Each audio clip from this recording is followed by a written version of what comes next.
तो कैसे हैं सब। हमें हमेशा बताया गया है कि समुंदर का पहला और इकलौता बादशाह the first and only pirate king Gold D Roger था, लेकिन ये एक सफेद झूठ है। एक ऐसी कहानी जो हमें जानबूझकर सुनाई गई ताकि असलियत की परछाइयां भी हम तक ना पहुंच पाए, क्योंकि असलियत में दोस्तों इतनी खतरनाक है कि वर्ल्ड गवर्नमेंट ने उसे इतिहास के पन्नों से ही मिटा दिया।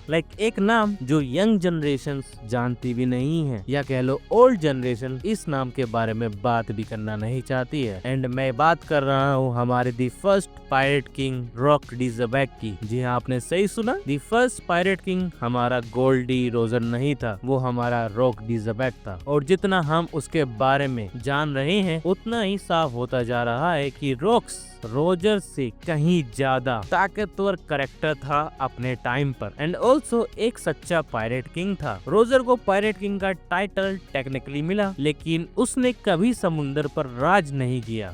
वो राज करने से पहले भी मर गया था बाय द वे। वो बस एक एडवेंचरर था, एक एक्सप्लोरर जिसे कोई भी रोक नहीं पाया। गार्प को छोड़ देते हैं यहाँ पर, क्योंकि गोल्डी रोजर ने खुद ही कहा कि उसको गार्प ने ही कई बार पकड़ा था। जबकि रॉक डी ज़बैक अपने पीक पर उसने एडमिरल तक के बंदे को मारा है, 5 किंग्स को किडनैप किया है, वो भी राइवरी से। ईमू से जाकर मिला है, उसके सर पे बंदूक तानी है, एंड उस फ्लावर रूम से वो जिंदा भी बाहर निकला है। एंड यहीं पर ये बात खत्म नहीं होती है। उसका जो क्रू था उसके अंदर ऐसे कैरेक्टर हैं जो करंट के टाइम में योंको का टाइटल यूज करते हैं। तो फिर क्यों रोजर को पहला पायरेट किंग माना जाता है और रॉक्स को नहीं? क्योंकि दोस्तों वन पीस की पूरी कहानी का एक सेंट्रल थीम यही है कि दुनिया की सबसे बड़ी से बड़ी लेगेसी, सबसे बड़ी विरासत को भी मिटाया जा सकता है। और असल में ये सब बड़ी और सबसे खतरनाक विरासत ही होती है जिन्हें मिटाने के लिए आसमान और जमीन एक कर दिया जाता है। रॉक्स की कहानी एक ट्रेजेडी है, एक ऐसा बादशाह की कहानी जो सूरज के कुछ ज्यादा ही करीब उड़ने की सजा पा गया। वो उस बुलंदी तक पहुंचा जहां पर कोई भी नहीं पहुंच सकता, और हर एक पायरेट अपने सपने में भी नहीं सो सका। उसे अपने टाइटल्स और अपनी लेगेसी से वंचित कर दिया गया, और ये सब उसके सक्सेसर रोजर और व्हाइट बियर्ड को आराम से मिल गया। जबकि उनकी अचीवमेंट्स रॉक्स के सामने फीकी थी, क्योंकि अंत में मामला ये नहीं था कि किसकी जीत बड़ी थी, किसका शासन बढ़िया था, या कौन सच में किंग ऑफ द पायरेट्स की उपाधि का हकदार था। मामला बस इस बात का था कि वर्ल्ड गवर्नमेंट किस विरासत को मिटाने के लिए सबसे ज्यादा बेताब। आज मैं ब्रेक डाउन करूंगा कि कैसे ओडा ने हमेशा इस पूरे वक्त झूठ बोला है, क्यों ये नैरेटिव कि रोजर पहला और इकलौता पायरेट किंग था हमें इसलिए सुनाया गया क्योंकि हम उस असली बादशाह की कहानी सुनने के लिए तैयार नहीं थे, the true king Rock D Xebec. क्योंकि अब वक्त आ गया है, अब जब कहानी अपने अंजाम पर है, इतिहास के सारे खोए हुए राज सामने आ रहे हैं, और रॉक्स का रास्ता और रॉक्स की विल अब हमको समझ में आती जा रही है। तो वीडियो को शुरू करने से पहले चैनल पे नए हो तो सब्सक्राइब कर देना, वीडियो को लाइक कर देना। तो शुरू करते हैं एक ऑब्जेक्टिव ट्रुथ से, एक ऐसा सच से जिसे इग्नोर करना नामुमकिन है। रॉक डी ज़बैक ऑन पेपर एक ग्रेटेस्ट पायरेट था इन वन पीस हिस्ट्री, क्योंकि हमको बताया गया है कि रॉक्स ने अपनी कहानी की शुरुआत कैसे की, एक छोटी मोटी चोरी से, एक मामूली मरीन को हरा के नहीं। रॉक्स ने अपने पायरेट करियर शुरू किया एक मरीन एडमिरल को मार के, जो अभी तक नहीं हुआ है वन पीस के अंदर। सोचो, एक मरीन एडमिरल, और ये उसने एक रुकी के तौर पे किया था। ये उसके पायरेट होने का पहला एक्ट था।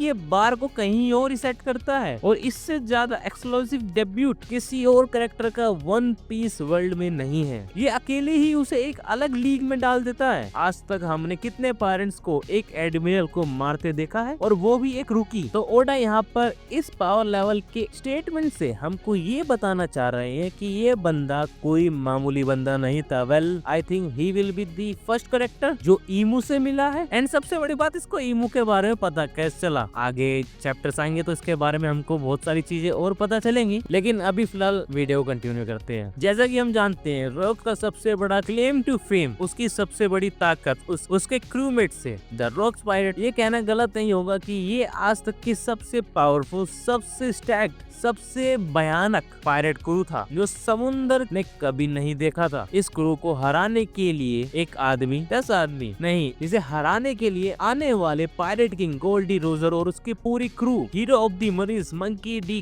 गार्ब और सेलेस्टियल ड्रैगन की personal bodyguard force, the entire god knights, इन सब की मिली जुली ताकत लगी थी। एक क्रू को हराने के लिए दुनिया की सारी मेजर पावर्स को एक साथ आना पड़ा था। जरा सोचो, जब व्हाइट बियर्ड मरीन फोर्ड गया था ना, तो क्या तबाही हुई थी सिर्फ एक कैरेक्टर ने करी थी। एंड उस समय इन सभी लोगों को सभी लेजेंडरी कैरेक्टर के साथ फाइट करनी पड़ी थी।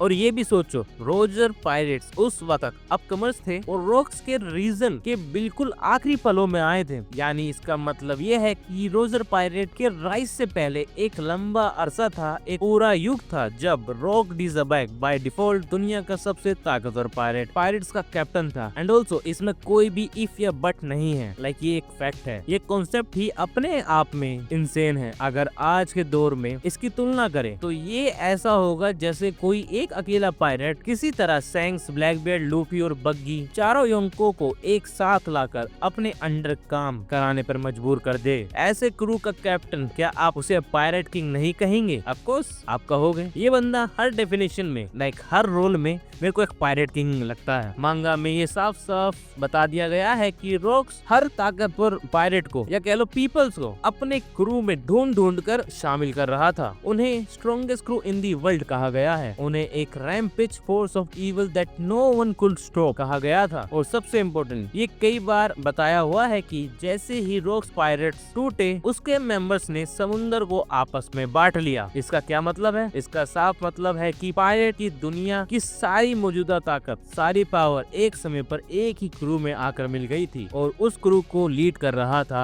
One and only Rock D Xebec. लेकिन जो चीज इसे और भी ज्यादा इम्प्रेसिव बनाती है वो है इस क्रू की फॉर्मेशन की कहानी। देखो, अगर आपके पास पहले से एक क्रू है और आप उसमें नए फाइटर इनवाइट करते हो तो अकेले ये साबित नहीं करता कि आप ही सबसे मजबूत हो सकता है नए लोग सिर्फ एक क्रू में होने की सुविधा के लिए जुड़ रहे हैं। ये जरूरी नहीं है कि उनकी वफादारी कैप्टन के लिए हो। एंड ये सब चीजें हमको रॉक्स के क्रू में भी दिखती है, जहाँ पर जितने भी स्ट्रॉन्गेस्ट क्रूमेट्स है वो सब कहते हैं हम इसके साथ तो हैं ही नहीं, लाइक हमारा एक अलग ही मकसद है। ये तो बस इसका प्लान है, मेरे को अच्छा लगा इसलिए हम इसके साथ जुड़ चुके हैं। Basically among the gathering of kings, Rocks cemented himself as the king of kings, राजाओं का राजा। और पायरेट किंग का मतलब आखिर होता क्या है? यही तो होता है, एक ऐसा शख्स जिसे बाकी सभी ताकतवर पायरेट्स अपना राजा माने, चाहे उनकी मंजूरी हो या ना हो। एंड इसका उन पायरेट्स को चूज करने का तरीका भी एक अलग ही लेवल का था। लाइक डेवी जोन्स फाइट, वो उनसे लड़ता था, उनकी ताकत को देखता था एंड देन उसको अपने क्रू में ज्वाइन करता था। एंड एक बार इसने सोच लिया कि उसके क्रू में आएंगे तो गारंटेड आएंगे। तो यहाँ पे क्वेश्चन उठता है, क्या इसने हमारे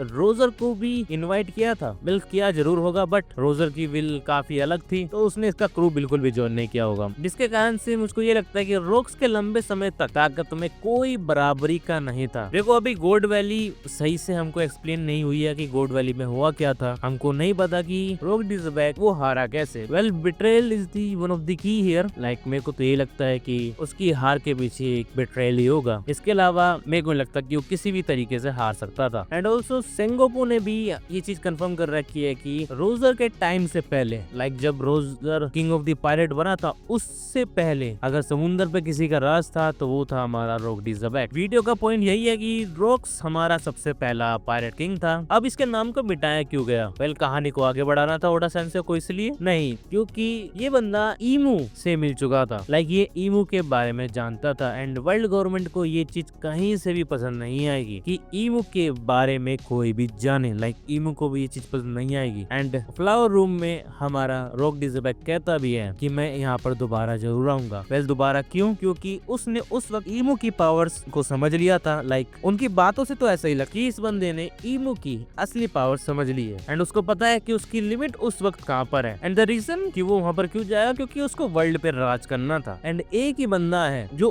करंट के टाइम में वर्ल्ड को कंट्रोल करता है, वो है ईमू। एंड जब तक ईमू है तो वो रियल किंग नहीं बन सकता। वेल, इस वीडियो को यहीं तक रखते हैं, इसका पार्ट 2 भी आएगा। और आप लोग कमेंट बॉक्स में बताइए कि आपको क्यों लगता है कि हमारा Rock D Xebec first pirate king था या नहीं। इसके बारे में भी अपना ओपिनियन देना। तो इसी के साथ वीडियो को यहीं तक रखते हैं। चैनल को सब्सक्राइब करो, वीडियो को लाइक करो। Thank you for watching.